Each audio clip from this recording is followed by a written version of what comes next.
everyone and welcome back to another video. For my returning subscribers, I am really sorry that I wasn't able to upload last Wednesday because I lost all of my files and my recordings, so I had to record it twice. And hopefully I'll be able to get another one out for Friday, but no promises. Sorry about that. Anyway, let's get on with the video.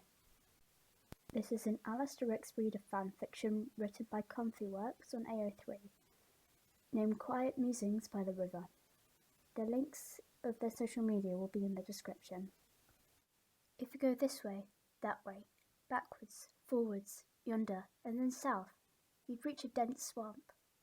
The unknown darkness of such a place would usually be enough to prevent any trespassers from entering. However, if some inebriated or stupid soul was foolish enough to break the entrance of the territory, they would soon be lost in a maze of trees and bush. Millions of hungry eyes would watch as the sinner slowly realizes their mistake and struggle in vain as they try to escape. Yes, for those who didn't know what they were doing, the swamp can be a very deadly place. Not for you, however. All credit there went to the man clad in red, who walked over roots and all the like without even breaking conversation, while his outfit remained in pristine condition. He still had the occasional scratch from a branch or loose leaf adorn your clothing.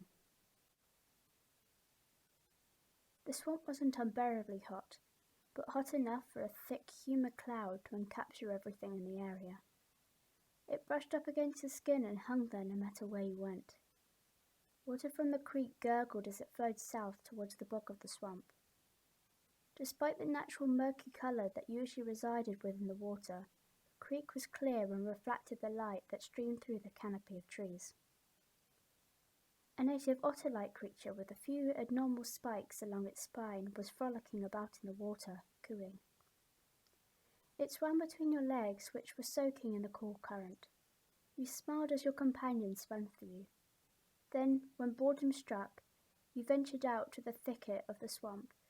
The animal would always follow you. They knew that the shorter, quieter person who visited with the taller, redder, and louder being would give them belly rubs and treats in return for some company. "Darling, dinner will be ready soon." You heard his voice echo from the cabin. "I'll be there in a second," you responded, promptly shaking the water from your feet. Putting your shoes on and balling your socks into your pocket. You debated whether to walk barefoot, but decided against it. You didn't want to wash the dirt off from your feet later, and there were still sharp rocks that lined the path to the cabin. "Bye, little guy, I'll see you later," you said, giving your phone one last rub. The otter gave a whine of disapproval, staring up at you with its big glassy eyes. "Sorry, but I've got to eat too," you apologized. The otter rolled on its belly, then slapped its tail against the water a few times before disappearing into the bushes on the other side of the stream. You started towards the cabin, humming a familiar tune. You never minded coming from the swamp with Alastor, at least not anymore. It was relatively quiet and gave you a break from the constant chaos in the cities. Not that Alastor minded that, heavens no. Rounded the corner and the view of your, technically his, home came into view. It was a small little thing, 1 bedroom, a dining room, kitchen, and a living room, but it never felt too cramped. It was cosy. Stepping into the house, you hung up your coat on the rack and exchanged your mud-stained boots for a cleaner pair of footwear. The house was mostly red, or at least appeared red under the light that seeped in through the windows. It was furnished and decorated with what you assumed were the objects Alastor owned when he was alive. A bookshelf, a couch by the fire, a few photographs that were stained with time, and numerous taxidermal heads above the hearth. Other trinkets and possessions of yours were strewn about as well, combining with Alastor's. It not only showed how much Alastor trusted you to see this private side of him, but also showed how much his own self was influenced by you too. The thought made your heart clench and your face heat up. "Did you enjoy yourself, love?" Speaking of the devil, Alastor had set out the table beautifully. decorated with a white tablecloth and illuminated with a few candles. I did. Need some help? He was carrying the last of the dishes over to the table, with his apron still tied around his lithe frame. It had originally said, "Do not kiss the cook," but was amended to read, "One person kiss the cook." The thing made you smile each time you saw it. He set the pot of steamed crawfish down onto the table. "It's quite all right, my dear. This was the last of it. Besides, what kind of gentleman will I be if I let you do the work for me?" He pulled your chair back for you expectantly. You thanked him as you sat down, and he pushed your chair in gently. Alastor did most of the cooking for the two of you, knowing a variety of recipes and knowing his way around the kitchen.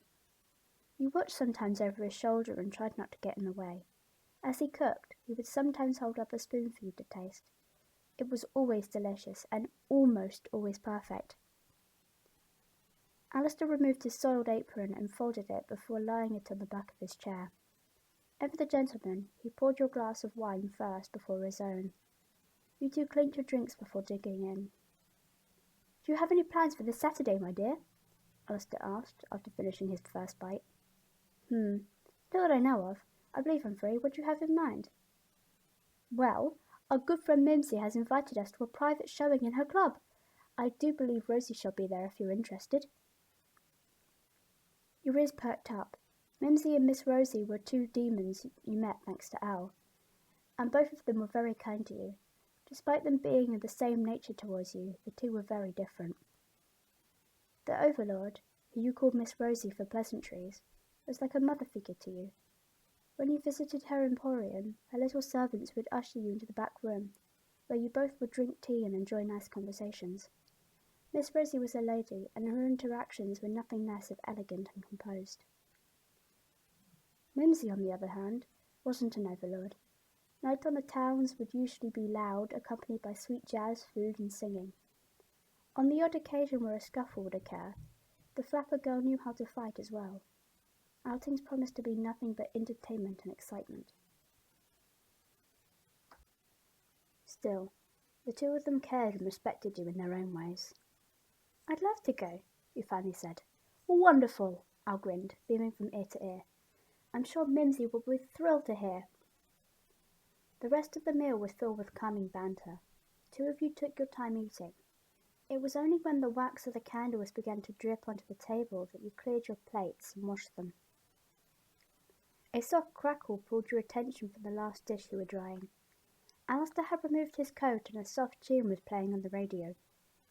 He pulled his bow tie taut before extending a hand out to you. "Care to indulge a sinner with a dance?" There was something about Alastor that you had instantly been attracted to. From the first moment he presented himself, you could only stare and appreciate everything that he was. The way he held himself, his mannerisms, and his voice only fueled the desire inside of you for him. He looked like heaven itself. Swallowing thickly, you placed your hand in his own. The tune swept the two of you in slow circles around the room. The song was something old, slow, and tranquil. You laid your head on his breast, listening to the gentle thump of his heart, if he had one. Regardless, he had something that, if not physically, but emotionally, allowed him to care for you. You knew that. "Ow," you murmured after some time. One hand had left your own to gently stroke the locks on the back of your head, your movements switching to small swaying. I really appreciate you," you whispered. I want you to know that Why did expressing your feelings have to be so hard? Words always eluded you in the worst times."